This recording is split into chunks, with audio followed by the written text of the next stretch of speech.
Bonjour à toutes les frères et sœurs en Christ dans le monde entier. Je me présente le frère Serge de l'île de la Réunion.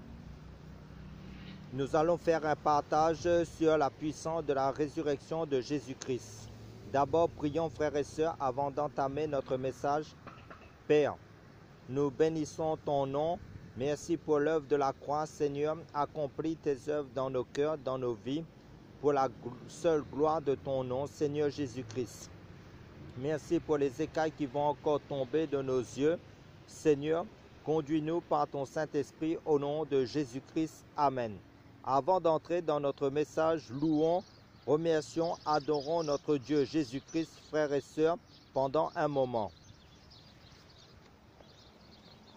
Dieu de gloire, je t'adore, ton nom s'élève en majesté. De mes lèvres, je célèbre ta victoire, ton règne, ton autorité. Digne es-tu, agneau de Dieu, digne es-tu, agneau de Dieu. Tous les anges ensemble acclament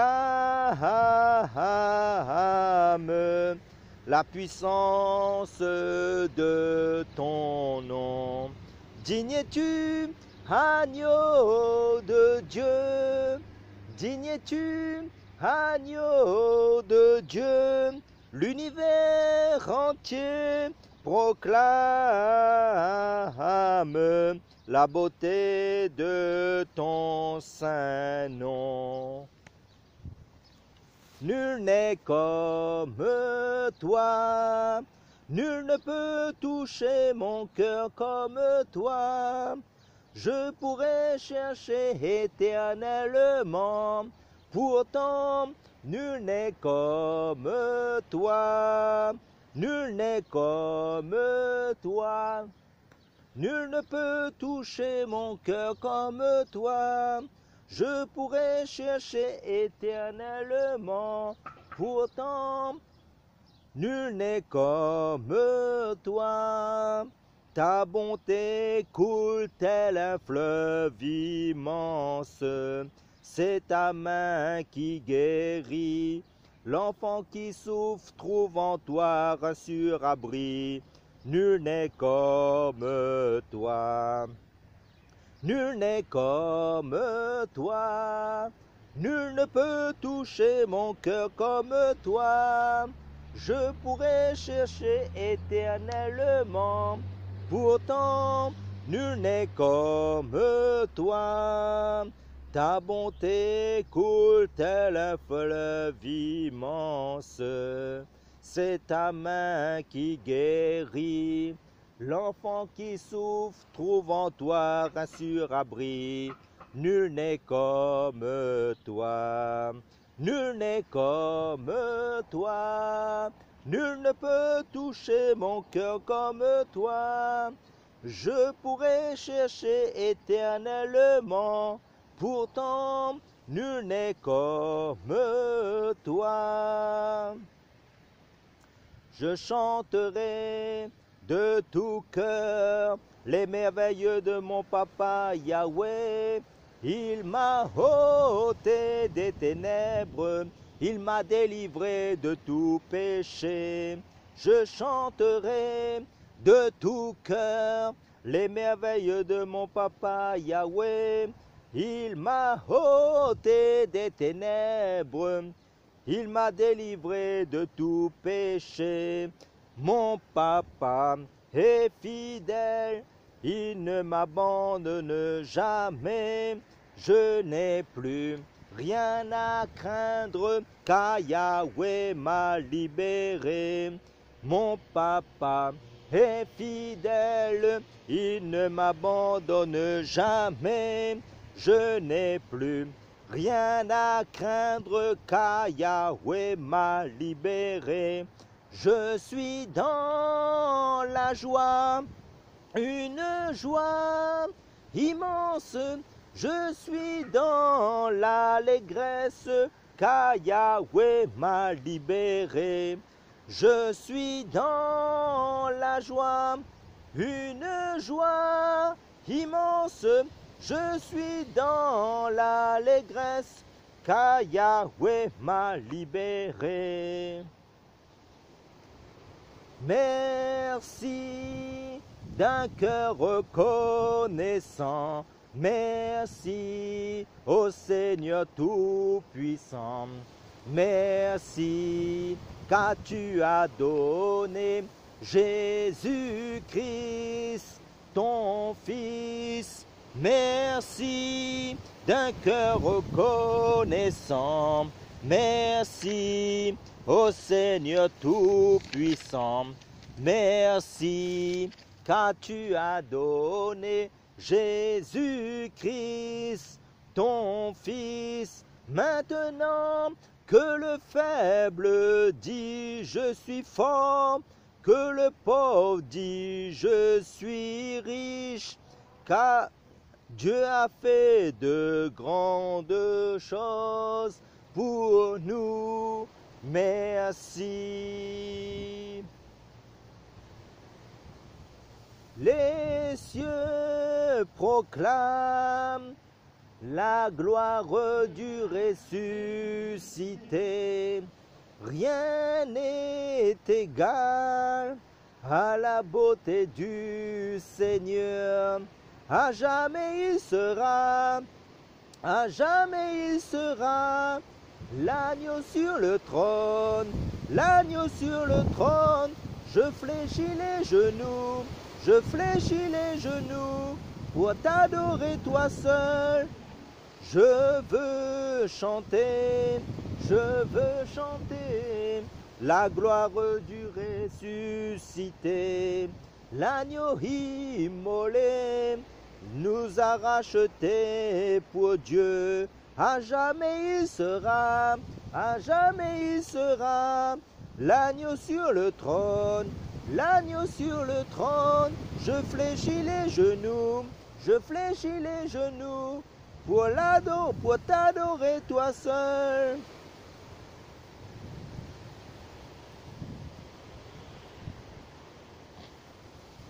Homme de douleur, habitué à la souffrance, méprisé, abandonné,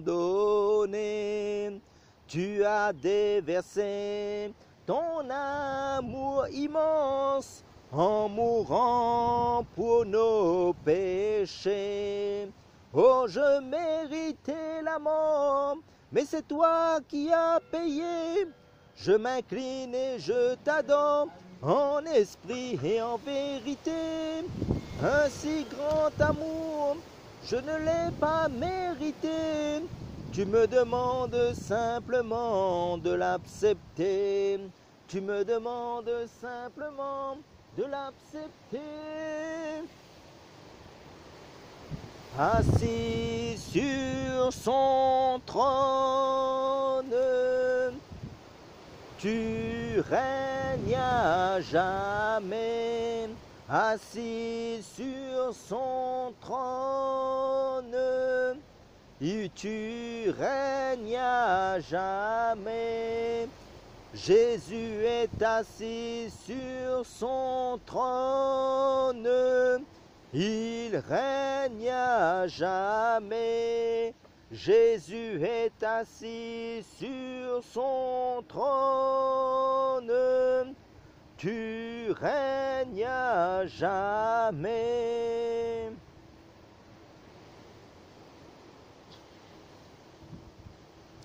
Nul n'est comme toi, nul ne peut toucher mon cœur comme toi. Je pourrais chercher éternellement, nul n'est comme toi.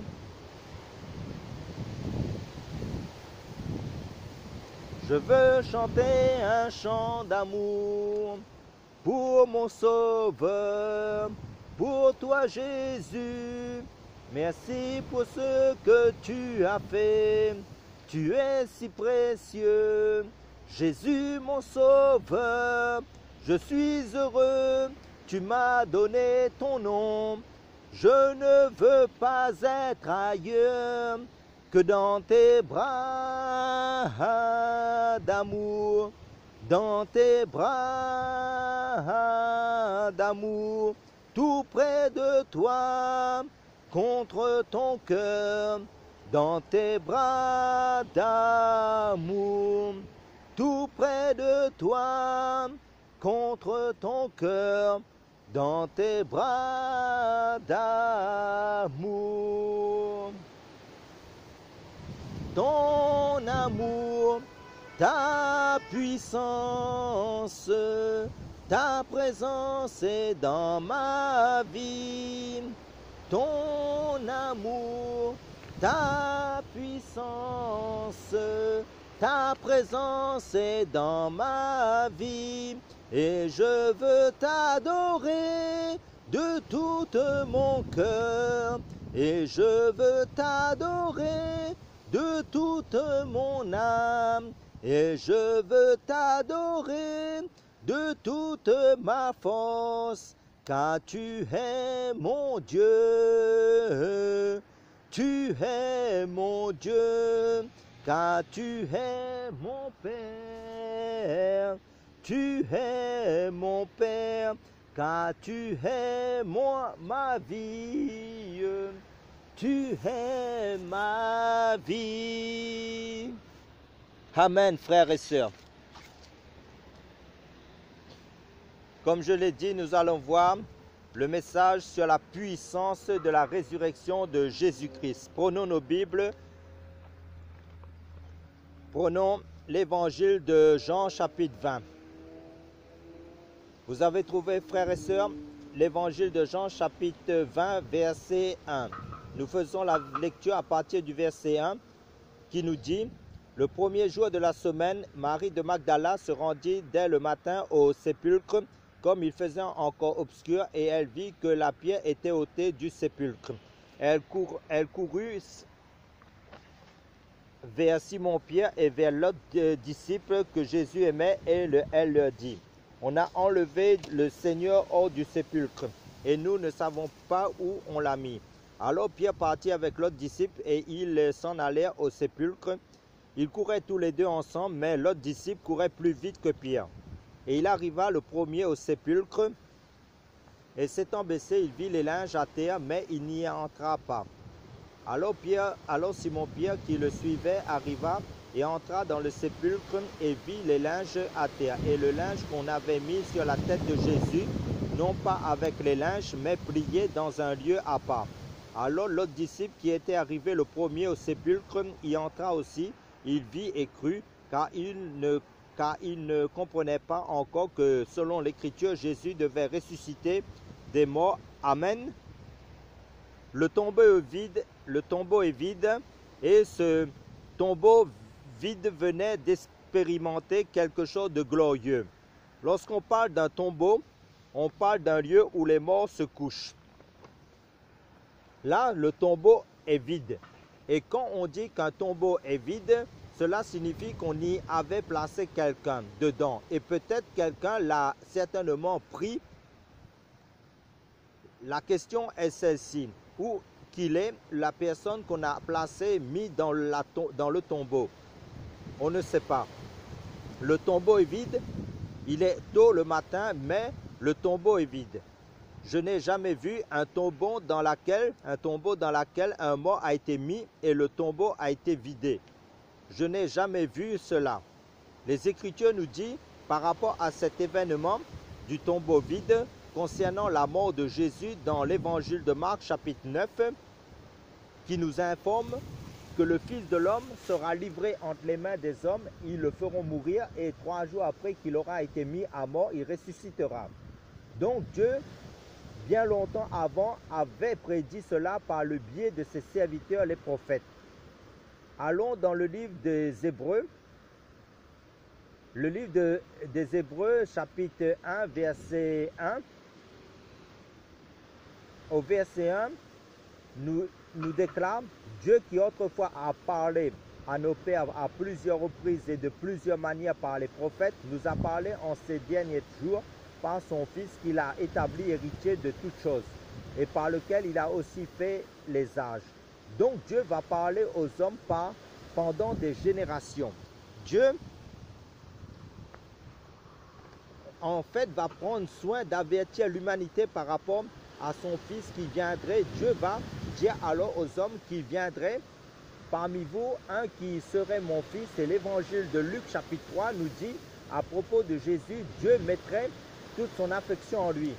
L'humanité va prophétiser par le canon de ses serviteurs. Nous allons assister à Ésaïe qui va prophétiser puissamment sur la naissance du Messie, bien longtemps avant. Nous allons entendre le prophète Jérémie aussi. De même, le roi David.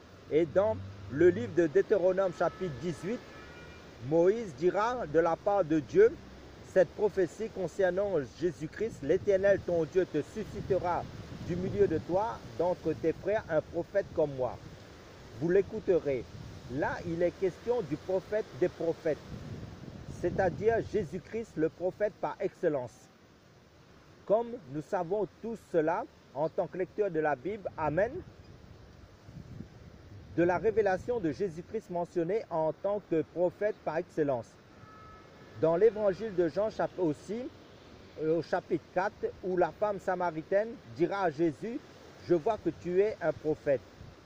Dans l'évangile de Jean chapitre 4, verset 19, où la vie de cette femme samaritaine fut dévoilée par Jésus, où Jésus dira à cette femme samaritaine carrément qu'il est le Messie tant attendu par les Juifs, celui que le peuple juif attendait par rapport à,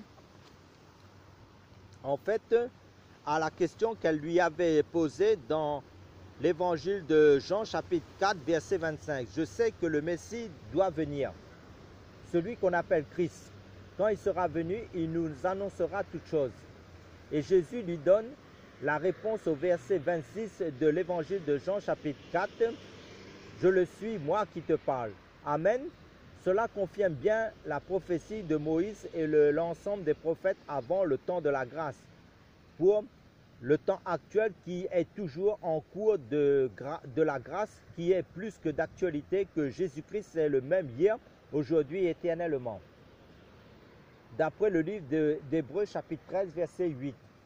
Comme vous le savez très bien en tant que lecteur assidu de la Bible, Amen, Jésus est issu selon la chair de la lignée, de la généalogie, de la descendance d'Abraham, du roi David, du peuple juif, mais surtout de la tribu de Juda. Prenons le livre de Genèse, chapitre 49, verset 10. Le livre de Genèse, chapitre 49, verset 10, là, c'est Jacob, avant sa mort, va donner cette prophétie de la part de Dieu à propos de Jésus bien longtemps avant. Jacob dira, le sceptre ne s'éloignera point de Juda, ni le bâton de législateur d'entre ses pieds, jusqu'à ce que le Shiloh vienne et que les peuples lui obéissent. Donc, le Shiloh, là, c'est la préfiguration de Jésus.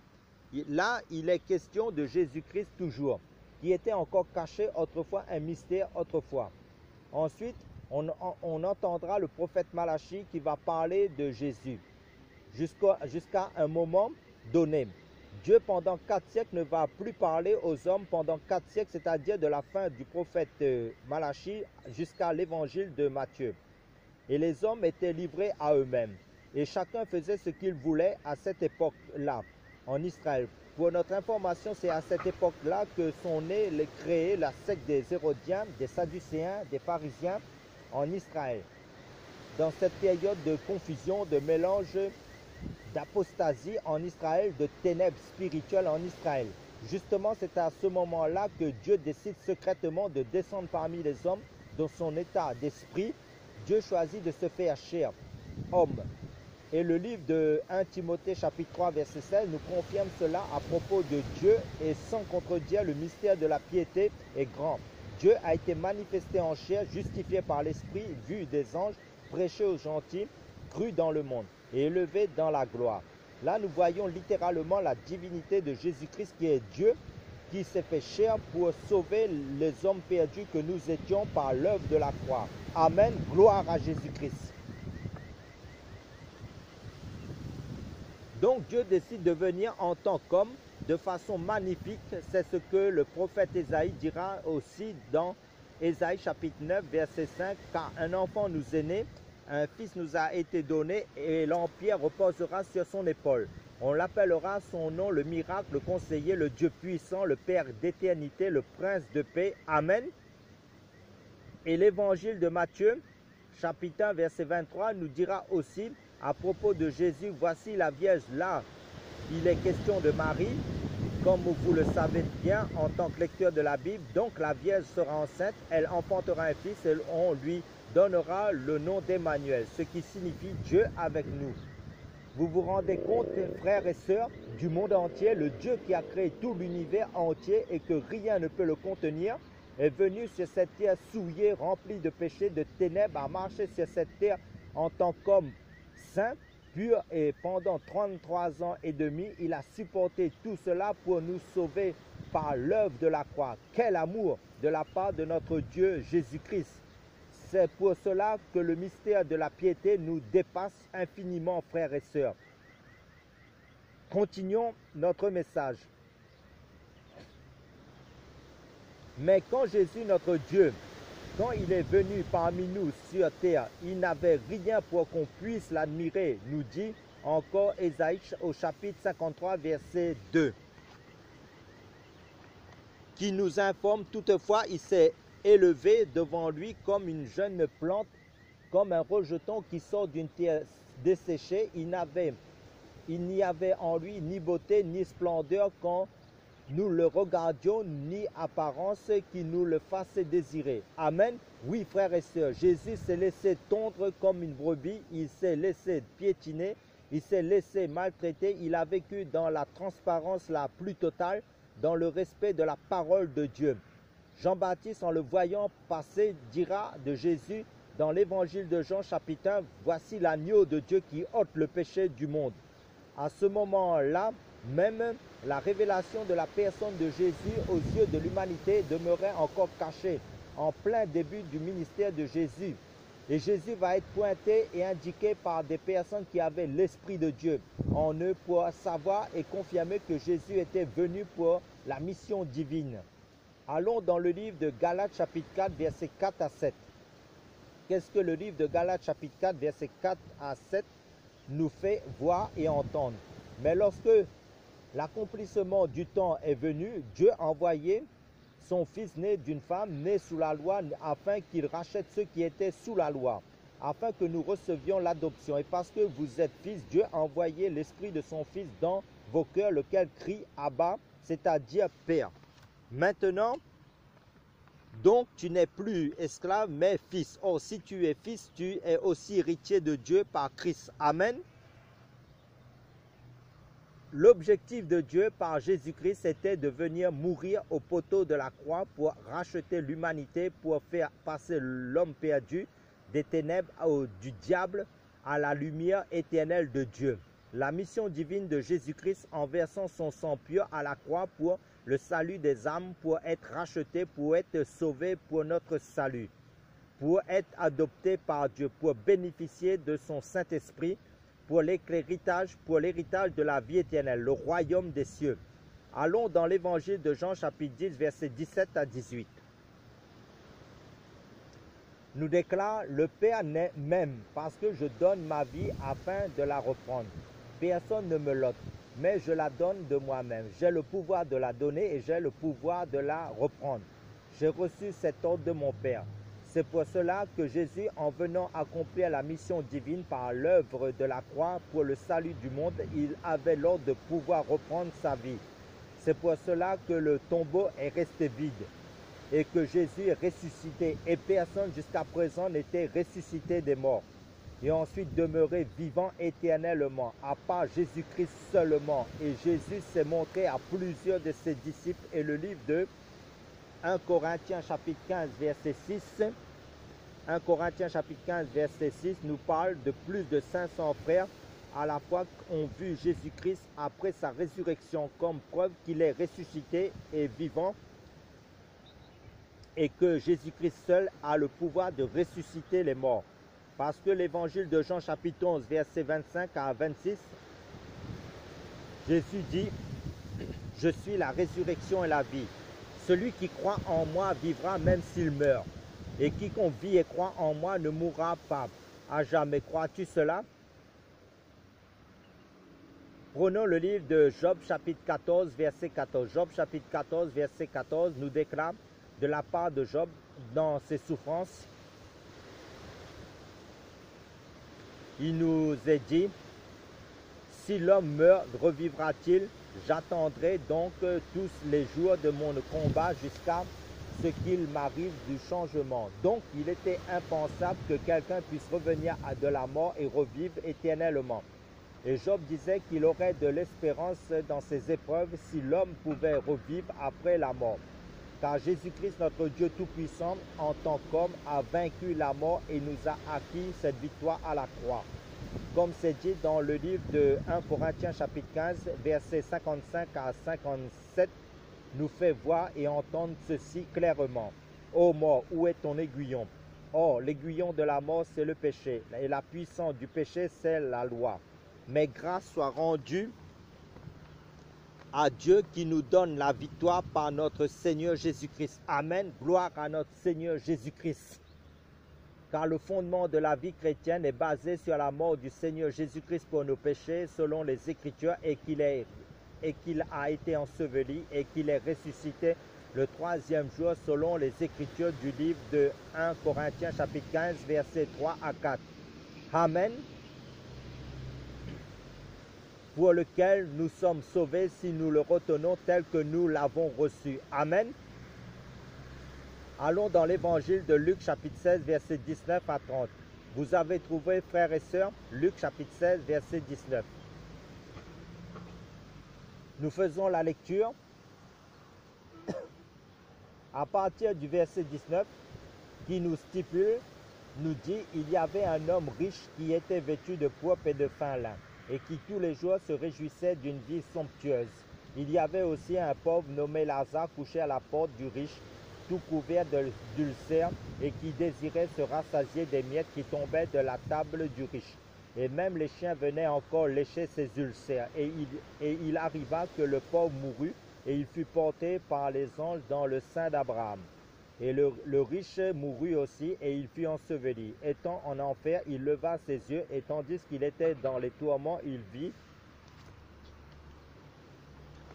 de loin Abraham et Lazare dans son sein. Il s'écria et dit, Père Abraham, aie pitié de moi et envoie Lazare pour qu'il trempe le bout de son doigt dans l'eau et me rafraîchisse la langue, car je suis grièvement tourmenté dans cette flamme. Abraham répondit, mon enfant, souviens-toi que pendant ta vie, tu as reçu tes bonnes choses et que Lazare a eu ses maux pendant la sienne.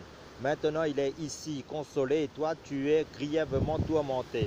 D'ailleurs, il y a entre nous et vous un grand abîme, en sorte que ceux qui veulent passer d'ici vers vous ne le peuvent, et que ceux qui veulent passer de là ne traversent pas non plus vers nous.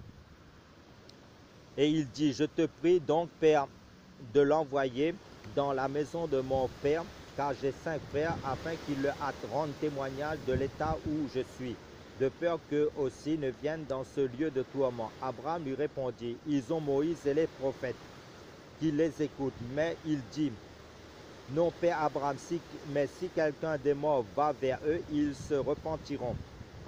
Donc, avant la crucifixion de Jésus dans le séjour des morts, qui est le monde souterrain, il y avait 2 endroits distincts, c'est-à-dire le sein d'Abraham où tous les croyants allaient en repos et un autre lieu qui est le lieu des tourments où les impies, les méchants, les âmes étaient cruellement tourmentés dans les flammes de l'enfer. Et un grand abîme séparait ces 2 endroits dans le monde souterrain du séjour des morts. Et Jésus est parti délivrer les captifs du séjour des morts, seulement tous ceux qui étaient dans le sein d'Abraham, les croyants seulement. Et Jésus les a emmenés au ciel. C'est pour cela le livre d'Éphésiens chapitre 4 nous dit, étant monté en haut, Jésus a emmené les captifs. Or, que signifie il est monté? Sinon qu'il est aussi descendu dans les régions inférieures de la terre. Mais maintenant, après l'œuvre de la croix, la résurrection du Seigneur Jésus-Christ, les choses ont changé. Pour les croyants en Jésus-Christ, leur destination après la mort, c'est le ciel. le paradis carrément. Pour confirmer cela, prenons l'évangile de Luc chapitre 23, verset 38 à 43. L'évangile de Luc chapitre 23, verset 38, qui nous informe, « Or, il y avait au-dessus de lui, c'est-à-dire de Jésus, un écriteau en lettres grecques, romaines et hébraïques en ces mots. Celui-ci est le roi des Juifs. L'un des malfaiteurs qui était crucifié l'outrageait, disant, « Si tu es le Christ, sauve-toi toi-même et sauve-nous. » Mais l'autre le reprenait et disait, « Ne crains-tu pas Dieu, car tu es condamné au même supplice. Pour nous, c'est juste, car nous recevons ce qu'ont mérité nos crimes. Mais celui-ci n'a fait aucun mal. » Et il dit à Jésus, « Seigneur, souviens-toi de moi quand tu viendras dans ton règne. » Jésus lui dit, « Je te le dis, en vérité, aujourd'hui, tu seras avec moi dans le paradis. » Là, Dieu nous montre deux malfaiteurs à la croix. À côté de Jésus, un des malfaiteurs qui s'endurcit jusqu'à la mort et l'autre qui se repent pour bénéficier du salut, du ciel, du paradis. Allons dans l'évangile de Jean chapitre 3 verset 36.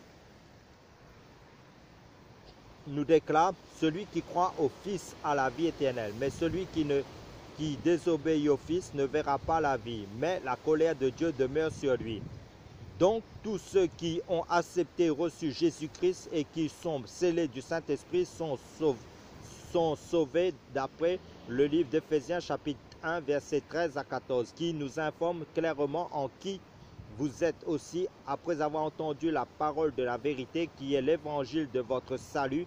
En lui, vous avez cru et vous avez été scellés du Saint-Esprit qui avait été promis, lequel est les arts de notre héritage jusqu'à la rédemption de ceux qui s'est acquis pour la louange de sa gloire.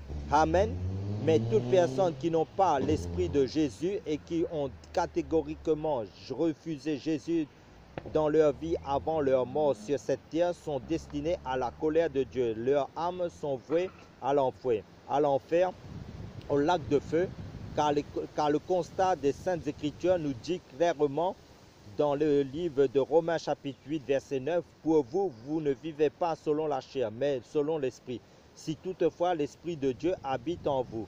Mais si quelqu'un n'a pas l'esprit de Christ, il ne lui appartient pas. » Et là-bas, dans le livre de 2 Timothée chapitre 2 au verset 19, il nous est dit, « Le Seigneur connaît ceux qui lui appartiennent. » Nous savons qu'il y a 3 horloges sur le plan spirituel en tant que lecteur de la Bible, pour nous situer par rapport aux événements, aux prophéties bibliques concernant Israël, l'Église et le monde, qui sont ces 3 horloges. Donc la première horloge est Israël, la deuxième horloge c'est l'Église, et la troisième horloge c'est le monde. Et le monde va aller de pierre en pierre selon les prophéties bibliques. Nous savons que le diable, Satan, est le prince de ce monde. Nous savons tout cela, d'accord. Donc, chaque jour, il y a des personnes qui décèdent, qui meurent. Et la Bible nous dit, dans l'évangile de Jean chapitre 10, verset 10, nous dit, le voleur, c'est-à-dire le diable et ses démons, ne vient que pour dérober, égorger, détruire, pour amener un grand nombre d'âmes en enfer. Donc, ces personnes qui chaque jour, qui meurent, si ces personnes de leur vivant sur terre, ces personnes ont entendu le message de l'évangile et ont accepté Jésus, et s'ils ont persévéré en Jésus-Christ dans leur vie, leurs âmes sont sauvées. Mais celles qui ont entendu et refusé catégoriquement le Seigneur Jésus-Christ, leurs âmes sont perdues pour l'enfer. C'est pour cela l'apôtre Paul nous dit que le message de Jésus est axé, centré sur Jésus-Christ, car nous ne nous prêchons pas nous-mêmes, mais nous prêchons Jésus-Christ le Seigneur et nous déclarons que nous sommes vos esclaves pour l'amour de Christ. Donc Jésus est mort et ressuscité, la puissance de la résurrection de Jésus-Christ. Allons dans 1 Corinthiens chapitre 15 versets 20 à 23. Nous mentionne, mais maintenant Christ est ressuscité des morts. Il est les prémices de ceux qui dorment. Car puisque la mort est venue par un seul homme, c'est aussi par un homme qu'est venue la résurrection des morts. Car comme tous meurent en Adam, de même aussi tous seront vivifiés en Christ. Mais chacun en son rang. Christ comme prémisse, puis ceux qui sont à Christ seront vivifié lors de son avènement. C'est pour cela que dans le livre de 1 Thessaloniciens chapitre 4, il nous est dit, lors de l'avènement du Seigneur, les morts en Christ ressusciteront premièrement, et ceux qui seront vivants encore. À ce moment-là, leurs corps corruptibles seront changés en corps incorruptibles, et seront enlevés ensemble pour aller à la rencontre du Seigneur dans les airs, et seront avec Jésus pour toujours. Amen. Pour conclure notre message, frères et sœurs, prions. Seigneur, garde-nous en toi, dans ta vérité éternelle. Nous te bénissons, nous te rendons des actions de grâce, Seigneur Jésus-Christ, pour ton amour que tu as démontré, prouvé à la croix pour chacun de nous, pour nous puissions ressusciter en esprit en toi.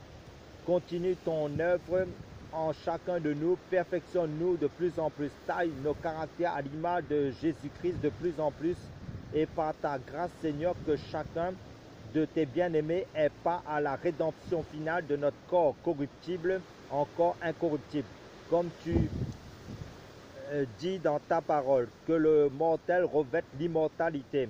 Au nom puissant du Seigneur Jésus-Christ. Amen.